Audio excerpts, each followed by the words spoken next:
여러분의 무료함을 책임져 드립니다. 낮에 들으면 재밌고 밤에 들으면 멜랑콜리한 심야 썰타임. 오늘의 사연은 담배를 사러 단골 편의점에 갔다가 편의점 직원과의 관계가 고민되는 50대 기러기 아빠의 사연입니다. 어떤 사연인지 너무 궁금한데요. 좋아요, 구독, 알림 설정 부탁드립니다.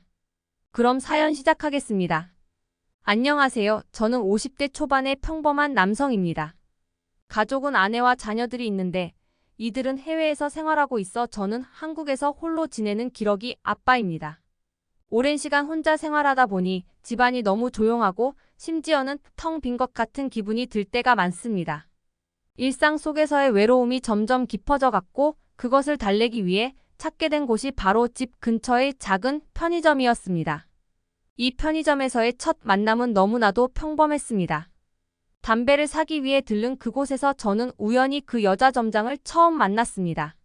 당시 그녀는 30대 초반으로 보이는 젊고 밝은 여성이었고 항상 웃는 얼굴로 고객을 맞이했습니다. 이름표에 달린 이름은 윤아름. 이름이 예쁘다고 생각함과 동시에 그녀에게 간단한 인사를 건네며 담배를 사는 일이 반복되었죠. 처음에는 그저 손님과 점장 사이의 인사말 정도였는데 시간이 지나면서 우리는 조금씩 서로의 일상에 대해 이야기를 나누기 시작했습니다. 어느 날 저는 담배를 사기 위해 편의점에 갔습니다. 그런데 제가 말하기도 전에 아름 씨는 제가 항상 사는 담배를 이미 계산대에 올려놓고 있었습니다. 아, 이거 맞죠? 그녀가 밝게 웃으며 말했을 때 저는 조금 놀라기도 했지만 동시에 마음 한구석이 따뜻해지는 것을 느꼈습니다. 그 작은 행동이 저에게는 큰 의미로 다가왔죠. 누군가가 저를 이렇게 신경 써준다는 사실이 오랜만이었으니까요.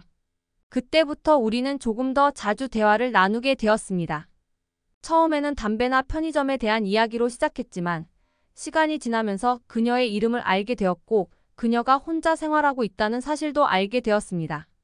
그녀는 부모님이 지방에 계셔서 서울에서 홀로 자취를 하고 있었고 저와 비슷하게 고독을 느끼고 있었습니다. 그러면서 우리는 서로의 외로움을 조금씩 이해하게 되었고 서로에게 작은 위로가 되어주기 시작했습니다. 하루는 비가 많이 오는 날이었어요. 저는 평소처럼 그녀를 보기 위해 편의점에 들렀습니다. 그날은 유난히 손님이 없었고 우리는 잠시 이야기를 나눌 수 있었습니다. 그날 그녀는 조금 지친 듯한 표정으로 저에게 털어놓았습니다. 가끔은 이렇게 혼자서 지내는 게 너무 힘들어요. 손님들이 와서 대화를 나눌 때가 그나마 제일 위로가 돼요. 그 말을 듣고 저는 그녀에게 같이 식사라도 하자고 제안했습니다. 처음에는 망설였지만 그녀는 결국 수락했고 우리는 편의점 근처의 작은 식당에서 저녁을 함께 했습니다. 혹시 성함이 어떻게 되세요? 저는 최연수입니다. 저는 윤아름이에요. 이미 아시려나? 하며 웃는 그녀의 얼굴은 정말 꽃보다 화사했습니다. 수줍은 백합 같기도 붉은 튤립 같기도 했어요. 식사를 하며 그녀는 자신의 꿈과 목표에 대해 이야기해 주었고 저도 저희 가족에 대해 이야기를 했습니다. 우리의 대화는 점점 더 깊어졌고 그날 이후로 우리는 마치 오래된 친구처럼 편안하게 서로를 대할 수 있게 되었습니다. 시간이 흐르면서 우리는 더 자주 만나고 더 많은 이야기를 나누게 되었습니다. 저는 아름이와 함께 있는 시간이 점점 더 소중하게 느껴졌습니다. 마치 잃어버렸던 감정을 다시 찾은 것 같은 기분이었죠. 그녀도 저에게 특별한 존재가 되어가는 것 같았습니다. 우리는 서로의 외로움을 이해하고 위로하며 조금씩 가까워졌습니다. 어느 날 그녀가 갑자기 제게 물었습니다. 혹시 가족들은 어떻게 지내세요? 왜 혼자 계시는 거예요? 그녀의 질문에 저는 잠시 머뭇거리다가 기러기 아빠로서의 현실을 이야기했습니다.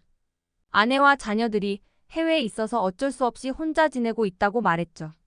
그 이야기를 듣고 그녀는 이해한다는 듯 고개를 끄덕였습니다. 그녀는 제 상황을 이해해 주었고 오히려 저에게 더 많은 관심과 배려를 보여주기 시작했습니다. 그녀는 제가 힘들어할 때면 따뜻한 말을 건네주었고 저는 그녀의 그런 배려에 점점 더 마음이 끌렸습니다. 우리는 이렇게 서로에게 조금씩 더 다가가고 있었습니다. 편의점에서의 만남은 이제 단순히 담배를 사는 일이 아니라 하루 중 가장 기다려지는 시간이 되었죠. 그녀와 함께 있으면 모든 걱정이 사라지는 듯한 느낌이 들었습니다. 하지만 한편으로는 제 나이와 상황 때문에 갈등이 생기기도 했습니다. 저는 그녀에게 마음이 있었지만 가족과의 관계를 생각하면 쉽게 다가갈 수 없었습니다. 그러나 그녀는 저에게 조금씩 다가왔고 우리는 자연스럽게 서로에게 의지하게 되었습니다. 결국 어느 날 우리는 편의점 앞 벤치에 앉아 진지하게 이야기를 나누게 되었습니다. 저는 그녀에게 제 감정을 솔직하게 고백했습니다. 나에게 있어 너는 정말 소중한 존재야. 하지만 내 상황을 알기에 이 감정이 너에게 부담이 될까 걱정이 돼. 그녀는 잠시 생각하더니 제 손을 잡고 말했습니다. 저도 혼자서 외로웠어요. 당신이 제 곁에 있어줘서 정말 고마워요. 우리 천천히 이 감정을 지켜봐요. 그녀의 말에 저는 마음이 한결 가벼워졌습니다. 우리는 서로에게 힘이 되어주기로 약속했고 그렇게 조금씩 관계를 이어가기로 했습니다. 하지만 그 행복한 시간도 오래 가진 않았습니다. 예상치 못한 두 가지 위기가 찾아왔습니다. 첫 번째 위기는 제 아내로부터 온 전화였습니다. 어느 날 저녁, 그녀와 함께 저녁 식사를 마치고 집으로 돌아왔을 때였습니다. 오랜만에 가족과 연락이 되어 기뻤지만 아내의 말은 제 마음을 복잡하게 만들었습니다. 여보, 우리 다시 함께 살 생각은 없어요? 아이들도 아빠를 많이 그리워하고 있어요. 아내의 말에 저는 잠시 말문이 막혔습니다. 아내와 아이들이 그립지 않은 것은 아니었지만 이제는 제 마음속에 또 다른 소중한 사람이 생긴 상태였습니다. 그녀와의 관계가 아직 시작 단계이긴 했지만 제 감정은 이미 깊어져 있었습니다. 아내의 제안을 받아들이면 그녀와의 관계는 끝나야 할지 모른다는 생각에 고민이 깊어졌습니다. 며칠 동안 저는 잠을 이루지 못했습니다. 아내와의 전화 통화 이후 그녀와의 만남도 예전처럼 즐겁지 않았습니다. 저는 결국 그녀에게 솔직히 털어놓았습니다. 아내가 다시 함께 살자고 연락이 왔어요. 그래서 요즘 고민이 많아. 미안해, 아름아. 그녀는 잠시 고개를 숙였지만 이내 부드럽게 웃으며 말했습니다. 어떻게 하시든 저는 당신이 행복하기를 바랄 뿐이에요. 저와의 관계는 그저 잠깐의 위로였을 수도 있잖아요. 그녀의 말에 저는 더욱 혼란스러워졌습니다. 그녀의 배려가 오히려 저를 더 힘들게 만들었죠. 하지만 시간이 지날수록 저는 제가 진정으로 원하는 것이 무엇인지 깨닫게 되었습니다. 제 마음은 이미 그녀에게 향해 있었고 아내와의 관계는 정리해야겠다고 결심하게 되었습니다. 저는 아내에게 진심으로 사과하고 우리가 각자의 길을 가는 것이 서로에게 더 좋은 선택일 것 같다고 말했습니다. 아내는 슬퍼했지만 이해해 주었습니다. 그러나 위기는 또 한 번 찾아왔습니다. 이번에는 아름이에게 새로운 남자가 다가온 것이었죠. 어느 날 편의점에 갔을 때 저는 그녀와 한 남자가 대화를 나누는 모습을 보게 되었습니다. 그 남자는 그녀에게 관심을 보이며 적극적으로 다가가고 있었고 저는 속으로 불안함을 느꼈습니다. 그 남자는 잘생기고 젊었으며 자신감 넘치는 모습이었습니다. 제가 그녀에게 느끼는 감정이 깊어질수록 그 남자의 존재가 저를 더 불안하게 만들었습니다. 며칠 동안 저는 그녀와 그 남자 사이를 의심하며 괜한 질투심에 사로잡혔습니다. 결국 저는 그녀에게 솔직하게 물어볼 수밖에 없었습니다. 저 남자랑 무슨 관계야? 그 사람이 너에게 관심이 있는 것 같던데. 그녀는 놀란 표정으로 저를 바라보더니 곧 미소를 지었습니다. 그 사람은 그냥 가끔 오는 손님이에요. 나한테 관심을 보였던 건 맞지만 전 그런 감정 없어요. 현수 씨, 혹시 질투라도 하는 건가요? 저는 얼굴이 뜨거워졌습니다. 그녀는 제 손을 잡고 말했습니다. 당신이 내 곁에 있다는 것만으로 충분해요. 다른 사람들에겐 관심 없어요. 온기가 전해지는 따뜻한 손. 그녀의 말에 제 마음은 다시 평온해졌습니다. 우리는 서로를 더욱 이해하게 되었고 위기를 극복하며 점점 더 가까워졌습니다. 그러던 어느 날 저희는 오랜만에 함께 술자리를 가지게 되었습니다. 지금도 잊을 수 없는 9월 11일이요. 그날은 특별한 날이었어요. 저는 그녀에게 조촐하지만 의미 있는 저녁을 함께 하자고 제안했고 그녀도 흔쾌히 응했습니다. 우리는 편안한 분위기의 작은 바에서 만나 그동안의 일들을 이야기하며 즐거운 시간을 보냈습니다. 와인 한 잔, 맥주 한 잔이 이어지면서 서로의 마음을 더욱 솔직하게 나눌 수 있었습니다. 술이 들어가면서 우리는 조금씩 취해갔고 평소보다 더 많은 이야기를 나누게 되었습니다. 그녀는 그동안의 외로움과 힘든 점을 털어놓았고 저 역시 기러기 아빠로서의 고충을 다시금 이야기하게 되었습니다. 대화는 점점 더 깊어졌고 우리는 서로의 존재가 얼마나 소중한지 깨닫게 되었습니다.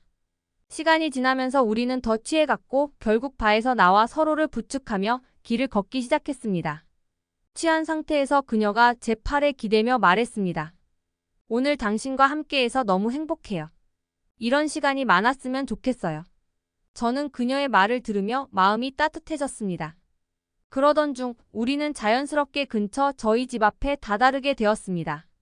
저도 그녀도 술에 많이 취한 상태였고 다음날 무슨 일이 있었는지 명확히 기억하지 못할 정도였습니다.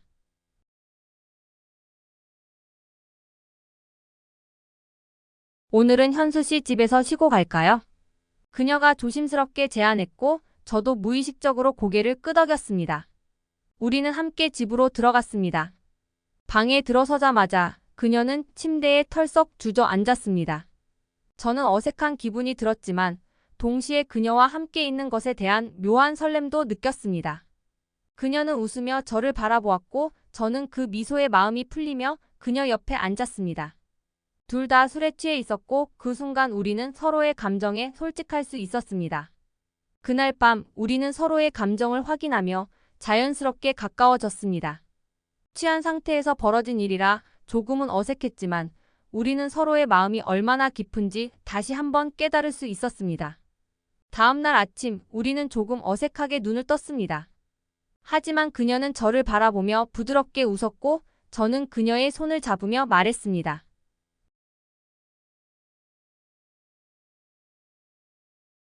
어제는 너무 취해서 기억이 잘 안 나지만 네가 내 곁에 있어서 정말 다행이야. 그녀는 살짝 웃으며 말했습니다. 나도 그래요. 술 기운에 벌어진 일이지만 후회하지 않아요. 오히려 당신과 더 가까워질 수 있었던 것 같아요. 그 후 우리는 그날 밤을 계기로 더욱 깊이 서로를 이해하게 되었습니다. 그리고 그날 이후 우리의 관계는 한층 더 깊어졌습니다. 우리는 이제 서로의 마음을 더 잘 알게 되었고 더 이상 숨기거나 감추지 않았습니다. 서로에게 의지하며 사랑을 확인한 우리는 앞으로의 미래를 함께 그려가기로 했습니다. 오늘의 사연 어떻게 들으셨나요? 댓글로 의견 남겨주시면 감사하겠습니다. 사연 재밌게 들으셨다면 좋아요, 구독 눌러주세요. 다음에도 재밌는 썰로 찾아뵙겠습니다. 감사합니다.